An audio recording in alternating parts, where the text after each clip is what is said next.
Okay, normally y'all see the temperature. So this segment, normally I don't do the NBA shit much. So I'm trying to get my computer to run quickly for videos. So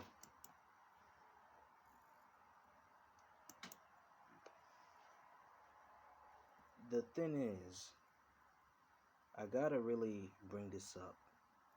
So it has come to my mind that many of y'all talk about Lonzo Ball trade talks and all the trades that's going on with Lonzo. I would stay fairly objective in this video for all of you to understand. And on behalf of new media and the new media movement, I'm gonna actually say this. As a brother, let's really bring this to the light. I wish Rev and DJ and all these guys really mentioned this. But let me explain to the average NBA commentator, NBA YouTuber. For anyone, I don't think Lonzo should leave NOLA. But you know who this should leave NOLA and be fired and get his ass out the team? Stan Van Gundy. I've mentioned in my previous video that I when I was watching NBA TV and the news, I heard that Candace Parker mentioned that Stan Van Gundy, dumbass, sits in the film room with Zion Williamson and Brandon Ingram. And my first question in my head is, where's Lonzo? Where Lonzo at? He's your starting point guard, right? He's your starting point guard. Now, according to Ball Facts, Lonzo's the Flash that always run fast and make things move quick. He's the Flash because he relies on the speed. But in terms of an NBA player model, he's a combination of four specialists. Magic Johnson, you got Magic's passing, that's why he was compared to Magic. They got Jason Kidd's speed and pace.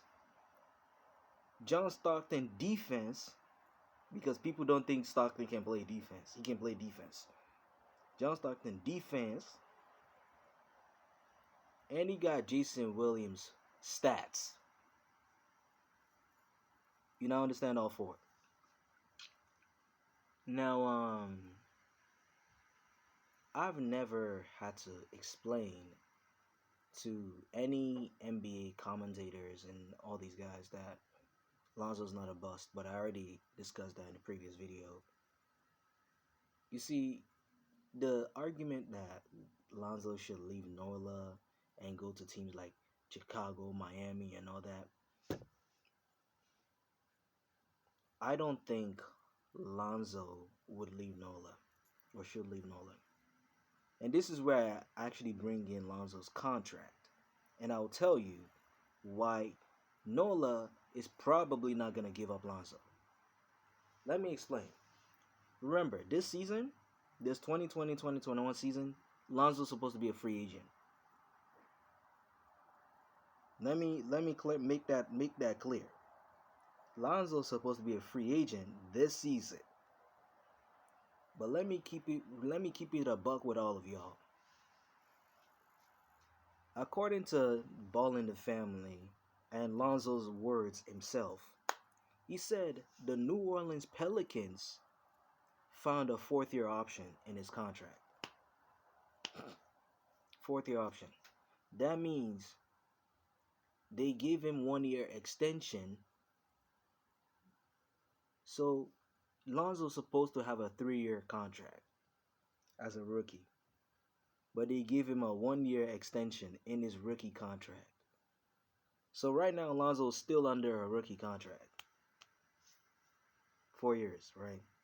4-year rookie contract. While his younger brother is on a full-fledged rookie contract regardless of any option.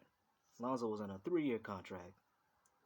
The 4th-year option was added by the New Orleans Pelicans because David Griffin believed in Lonzo. And you're now telling me about should he leave New Orleans? Lonzo himself said it. He said, they found a 4th-year option in my contract. He was telling his girlfriend on that. They found a 4-year contract, 4-year option. My bad. That they found a 4-year option. The 4th-year option is what he's spending with NOLA right now. So why would he leave a team that believes in him? And I will refer to Ball Fact again. And shout out to the brother. He's the real G here. And I'll refer to him in once.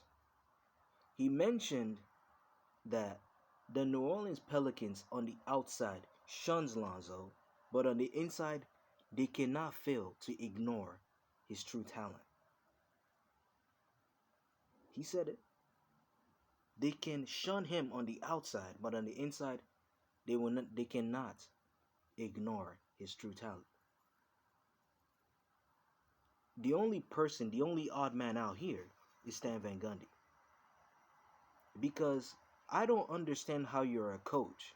The guy who's supposed to run your offense is not the main focal point of your offense. Let me give an example of a team that had a similar situation and they made it work. We're gonna talk about the Oklahoma City Thunder from the time they drafted KD, Russ, and Harden till the time KD left the damn team. Let me explain. So I'm gonna start from the time that Harden left because that's not really the most relevant point. But we'll start with the Harden time. You see, during the Harden time, Harden comes off the bench, he contributes, he becomes the playmaker, KD comes off the ball. And that tends to be a rotating sphere, right? Now let's move on to before there was even a Harden and after post Harden. Before there was a Harden, KD comes off the ball. Post Harden, this is what happens. They run the play through Russell Westbrook. Scott Brooks says, okay, Westbrook, you bring the ball up the court. KD, you get the shots, the plays for you. KD's the main focal point of the offense. I don't know why Stan Van Gundy can't try this. Why not try what the Scott Brooks did with KD and Russ? What he did is he said, okay, Russ, you bring the ball up the court. KD, you become the off-ball player. You can create your own shots. Who cares? You're the one running the floor. KD, you bring the ball up the court. And because of Westbrook's speed, he used Kevin Durant as the guy getting the shot. So what? And I feel like that same thing works with Zion and Lonzo. That's why, because the reason why I'm bringing this example, it's very simple. You see, Kevin Durant and Russell Westbrook, they were able to utilize the system through Scott Brooks by actually saying, you know what, we're gonna use this style where Russell Westbrook brings the ball up the court. Kevin Durant is the focal point of the offense. If you're even gonna make Brandon Ingram the main focus of the offense, why is Lonzo not in the film room with them? Why is Zoe and Zion, who are the main focal point of making your offense great, not there? We're not getting that Zion slam a lot now. You know why?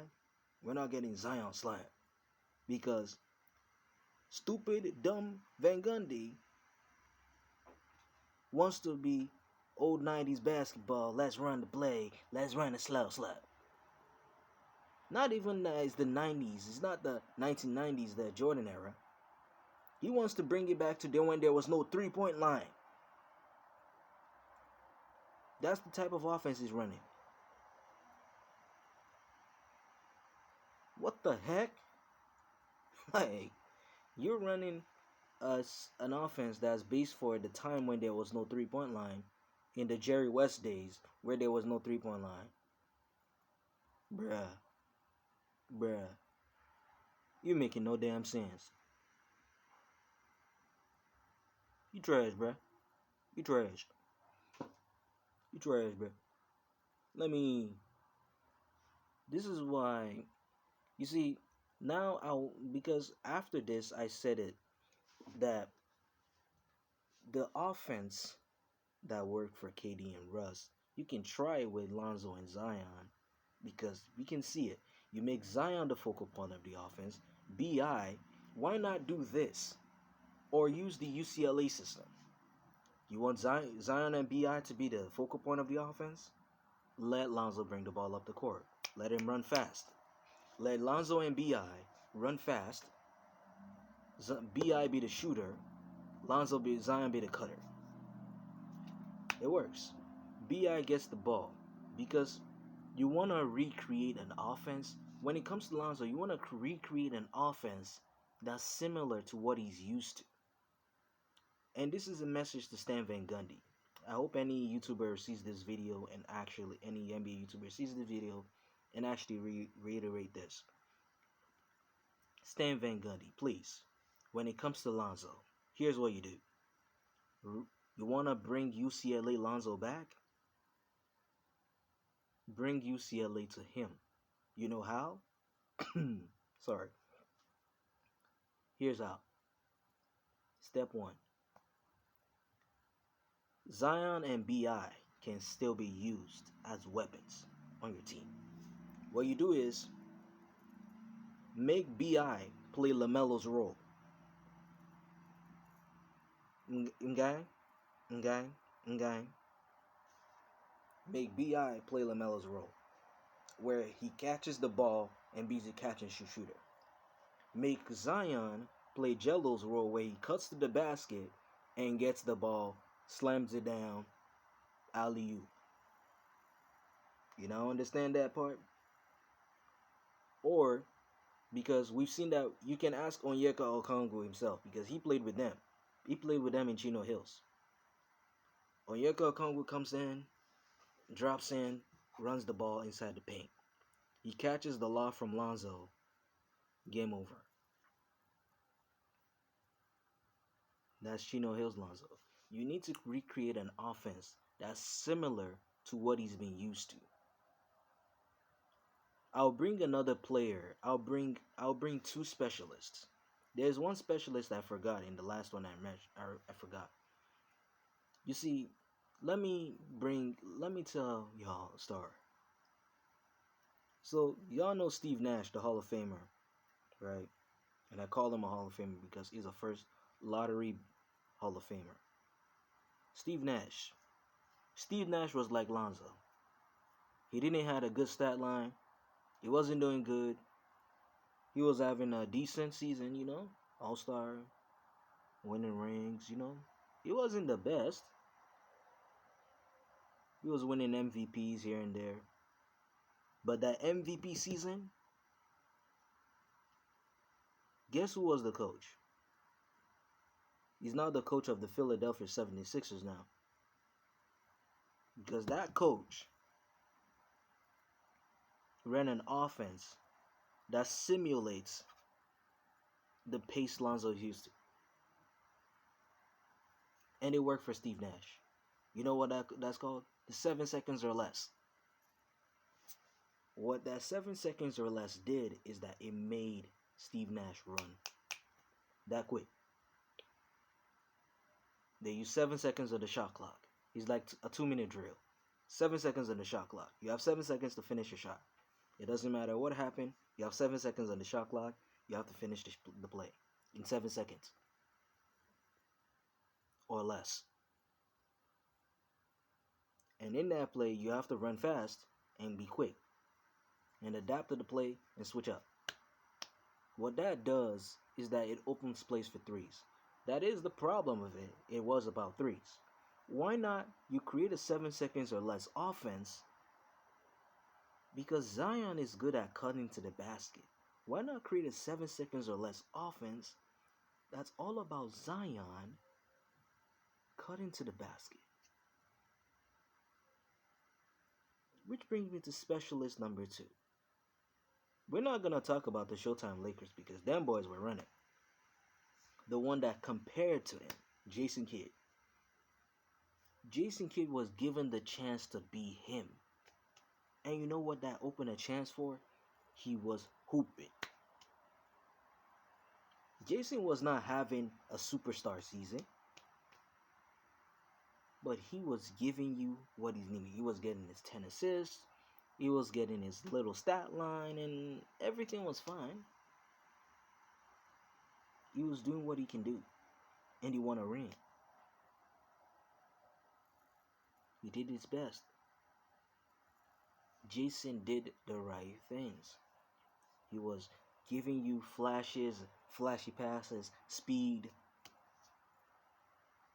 Although Jason Kidd is the perfect representation for Lonzo, but when we're talking about true point guard, a specialist, Lonzo reminds me of a John Stockton. The up-tempo pick and roll, the up-tempo run the floor. Because if you need to know is that they ran the play through Lonzo. So back to the why I don't think Lonzo should leave NOLA. But let's now talk about potential teams. Let's see. Because I've been seeing people say Rubio's a great fit for the Clippers. It's not. Rubio plays that same offense that Stan Van Gundy runs. That slow ball, let's bring the ball up the court and slow the game down. That's what Rubio runs. The Clippers don't have that. The Clippers run a counter-attack offense. And you know who also runs that counter-attack offense? UCLA. You know who also runs that counter-attack offense as a player? Lonzo Ball. So you want to unlock ZO2, send him to LA. Send him to the Clippers. And tell me he will not have a good stat line. He just needs the right coach that trusts him to do him. So Lonzo leaving NOLA, I feel like what y'all fail to understand is the Pelicans are using this trade talk to really fire up Lonzo. You ever notice that since the trade talk, Lonzo's stats have been improving? Even though he's giving you mediocre numbers, Lonzo has been improving. You ever notice that? Before the trade talk, Lonzo was doing decent, but Lonzo was improving when the trade talk was on. They've done this before. Don't be fooled. Don't be tricked. They did this last year, before the bubble. Like Lonzo had a bad game, trade talk. They were like, oh, we must trade him. They really don't want to trade Lonzo. That's what y'all fail to understand. They just want Lonzo to show he's worth the contract. Like, y'all wonder why he's a restricted free agent? They want to keep him. Like Ballfax said, outside they can shun him, but in the inside they cannot fail to ignore his true talent. So you're going to tell me that Lonzo Ball should leave NOLA? It's a controversial topic. Now let's get to the teams. Because I talked about LA and why LA is a good fit. LA is the first team. Let's look at Miami, which is the second best fit for Lonzo. If Lonzo wants a defensive team that runs fast, that runs in the pacey runs, Miami's a good fit. Trading for Kendrick Nunn. Yeah, Kendrick Nunn can fit Stan Van Gundy's offense. Another team I'm recommending is the Minnesota Timberwolves. Switch him up for Ricky Rubio, because Rubio perfectly fits Stan Van Gundy's offense. Let me keep it real. Rubio perfectly simulates Stan Van Gundy's offense. You will literally get a player that's perfect for Stan Van Gundy. You get someone that Stan Van Gundy would actually like in his offensive system.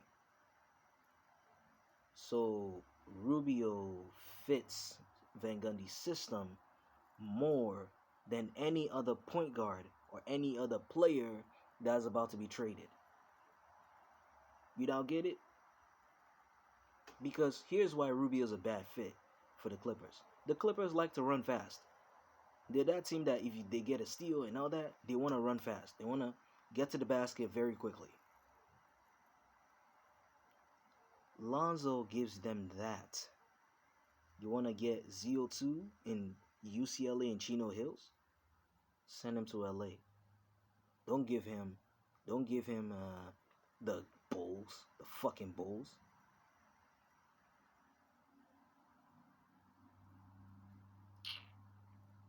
The Bulls?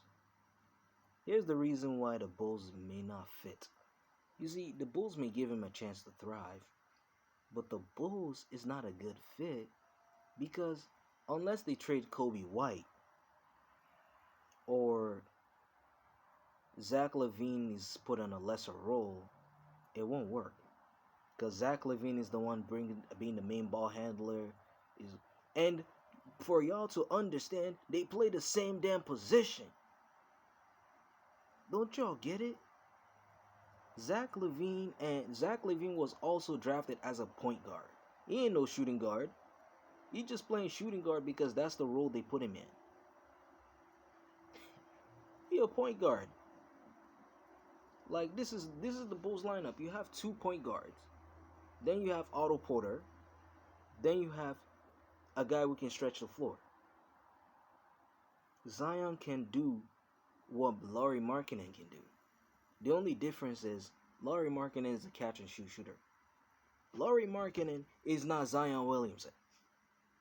Okay, so if I'm the Bulls, I might as well just send Lauri Markkanen to NOLA and trade Lonzo and Zion to the Bulls. If that's the only way.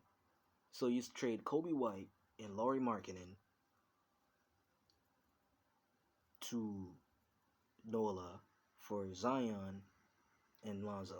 That's the only way, because let me tell y'all, this would really, really kill Zion more than it will kill Lonzo. It will kill Lonzo even the same way, because here's the thing. Should I really bring y'all to Bradley Beal? Because a lot of y'all don't understand. You see, Bradley Beal lost his brother, his friend, his homie, man. He lost him to freaking the Rockets. How you gonna lose your homie to the Rockets, bro? And then not only did he lose his homie to the Rockets, what y'all fail to grasp is the Rockets have a good defensive team just by adding John Wall to the squad. And you know what? The Wizards got in return, they got Westbrook. Tell me, was Bradley Beal happy about the trade? Fuck no. He may be cool with Westbrook, but he ain't happy about the trade. This is the same thing that will happen with Zion. He and Lonzo has developed a certain chemistry that if you get rid of Zion, if you get rid of one of them, because I mentioned Zion, if you get rid of one of both players, not only do you break the biggest connection that you have since you had AD and Boogie Cousins, you break your entire team, because the defense, the Pelicans will be more easier to beat without Lonzo. Y'all don't pay attention. The Pelicans will be more easier to beat without Lonzo. Lonzo brings their defense to a very good level. Their perimeter defense improves with Lonzo on the court. No one tells you that? Stats even prove it. That on the court, when Zion is the only one on the court, the defense tanks. When Lonzo and Zion on the court, their defense improves. Y'all don't pay attention to that. When Lonzo's on the court, their defense improves. When Lonzo and Zion are on the court, their defense improves even more. This is what you fail to understand.